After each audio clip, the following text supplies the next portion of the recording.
What's up, strong boys and strong ladies? Today we're talking about 10 signs of a mature lifter.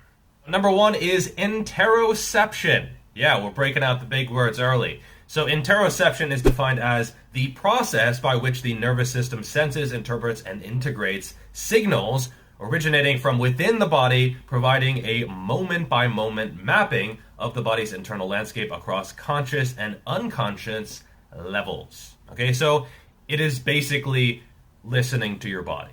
This is something that a lot of beginners, they just don't know how to do. They'll say, oh, how much volume should I do? How many warm-ups should I take? What exercises are best for me? And, the short and get out of my face answer is just listen to your body. But they don't know how to do that, okay? You have to provide them the tools to learn how to do that, especially if someone has been sedentary their whole life, they don't have an athletic or sporting background, they don't know how to listen to their body. And I've heard many stories of beginners in particular who had some kind of nearly debilitating pain one day. My back! And then the next day they were completely fine. It wasn't necessarily that they were injured or that they had tissue damage. It's just that their body was sending them signals that they were misinterpreting. And this is something that advanced athletes are a lot less prone to doing. This is something that legitimately will take many years to learn how to do. When to push, when to hold back, which movements to do, when to add an extra set, when to remove one, when to call a workout, when to add an extra workout. All of these little decisions that you are going to have to make in order to get the most out of your training. This is not like a 6-week crash course where at the end of it, oh, I learned how to listen to my body. No, it takes a long time. And even then, you still might get it wrong. Number 2, a mature lifter realizes that they can't PR all the time. This is something that many beginners can't really wrap their heads around because they are always the strongest they've ever been. So you take a beginner on starting strength or some other beginner program, every single session, they are at the best they've ever been. That is something that, as an advanced lifter, you're probably not going to be able to do. There are going to be plateaus, there are going to be fluctuations, you might even go backwards. And as a beginner, you have to realize that things are not always as easy as they are now. As a beginner, you can PR every session. Intermediate, maybe every few weeks, every few months.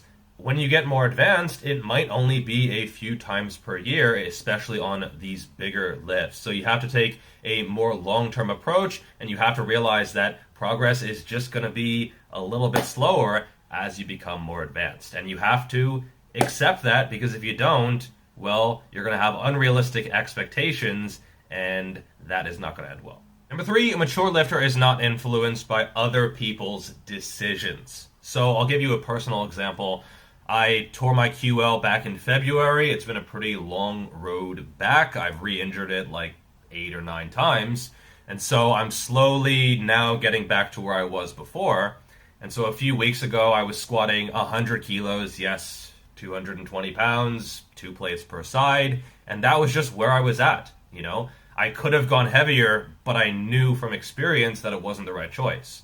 Now, there's this guy next to me squatting 150 kilos, so 50% more than me.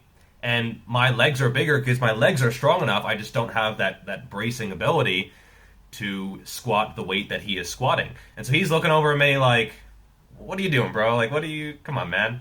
Come on, man! That's too easy! And I didn't explain to him my whole situation because it's none of his business, and because I'm at the point now where I am genuinely not influenced by what other people are doing. If I see someone, comment on my video like, oh, your bench sucks, or this sucks, or you should be doing this, or why would you use this exercise? Well, I have the maturity to realize that I know much, much better than some random internet troll what is best for me. And the further down the road of life that I walk, the more I realize most people are complete fucking sheep. And a lot of people in lifting, they have lifts in their program and they can't explain why it's there. It's just there because they saw it online, some influencer is doing it, but they can't actually explain why they are doing that themselves. The number 4 sign of a mature lifter is they are open-minded, they are not dogmatic, and they keep learning. Now, some people, the longer they train, the more dogmatic they get, the more set in their ways they are, and they stop learning. They have found the way, the path, and they don't need to change anything. I think that is fundamentally wrong, and it actually leads to a lack of results. And I think it is important to stay intellectually curious and to keep learning. So if I want to grow my arms, I'm going to be bi-curious.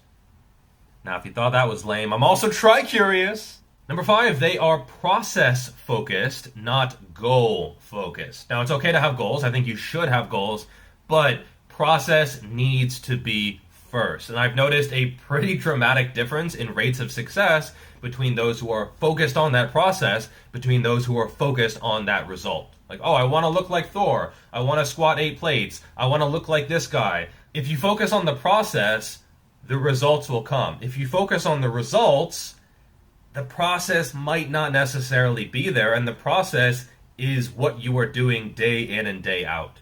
Okay, that long-term goal, it's not going to be enough to actually get you there. Number 6, they are focused. So even if you didn't see who is big, who is muscular, and who is not, just looking at how different people approach a set, you can probably tell who is more advanced and who is more of a beginner. The more advanced guys, they are focusing on what they're doing before the set. They are not like talking to other people. It's okay to talk to people between sets or be on your phone between sets, but take 30, 40 seconds before a set to really focus on what you're going to be doing. I guarantee that you're going to get more out of the set. And then during the set, again, focus on what you are doing, okay? There could be an earthquake and I would barely notice. That's how deep I am in the set. Number 7, prehab and taking care of their bodies. A lot of beginners, they don't realize that they're made of pieces of meat and that meat can tear. They probably never had a major injury or any injury at all, whereas most people who have been lifting 6 years, 8 years, 10 years, and getting towards a high level and they're actually serious about it, most of them have had some major injury, okay? And I'm not saying it's something you should go out of your way to try to get, but it does happen. And talking to most people who have lifted a decade plus, they know themselves. They know their weaknesses. They know where they break down. They know what movements they can do and what movements they probably shouldn't do or do too much of. And they probably have a list of exercises that they do that keep them in one piece. A beginner might do prehab, but they don't know why they're doing prehab. They're doing prehab for something that they've never actually had, which is fine in moderation, but the advanced lifter, they're doing prehab because it's something that they've already experienced and it's actually worth the time investment. Number 8, patience. Now this is something a lot of beginners don't have. I've even had some people say that they were plateaued and then they were not. They were still making good progress. It just wasn't as good of progress as they wanted. They saw someone else going like this and they're going like this and they think they are plateaued. Well, no, that's by definition not a plateau. Okay? So advanced lifters often have to reframe what success is at some point. So, wow, I gained 3 pounds of muscle this year. That's phenomenal. For me, I'd be happy with 3 pounds in a year. Whereas a lot of beginners, probably not. And advanced lifters, they realize that progress isn't linear and sometimes training sucks. Sometimes training sucks. Sometimes you feel like you're just slamming your head against a wall. You look back at your training log 2 or 3 months and you were lifting basically the same weights and wow, you made no progress, right? Like maybe you did under the surface, maybe there's fatigue going on, etc. But there are many instances where you weren't making as good of progress before and you have to almost trick yourself into keeping going because you know that's the best possible long-term outcome. Number 9, you know yourself. And you know that you know yourself better than someone else. And so someone else might question what you're doing or say that you're an idiot for doing a certain move or a certain rep range or using a certain technique. And I used to be in this camp. I used to be that like beginner intermediate guy who was like, yeah, if I was this guy's coach, he'd be way bigger, way better. Like this guy's an idiot for doing it this way, without realizing that I wasn't getting that full picture. And I've gotten, again, criticized online by people who they don't know me. They don't know my training. They're just seeing these tiny snapshots online.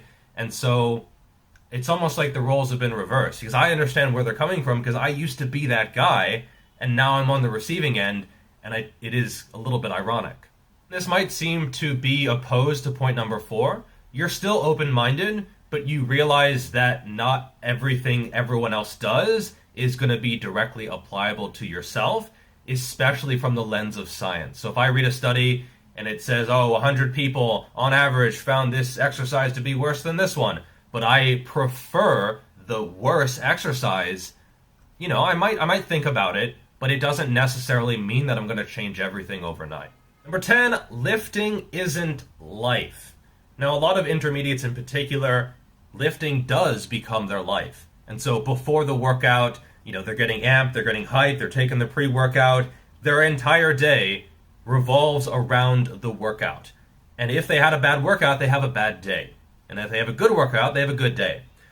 Once you are more advanced, again, because progress is not always going to be linear, and it might not even be noticeable at some points, you have to almost disassociate yourself from the workout. You're still going in, you're still training hard, but you're not whipping yourself into a frenzy. I've done some ridiculous training in hindsight.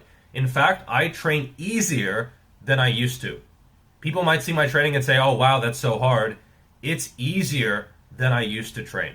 And Fazlifts actually talked about this recently in one of his videos. I will link it up above.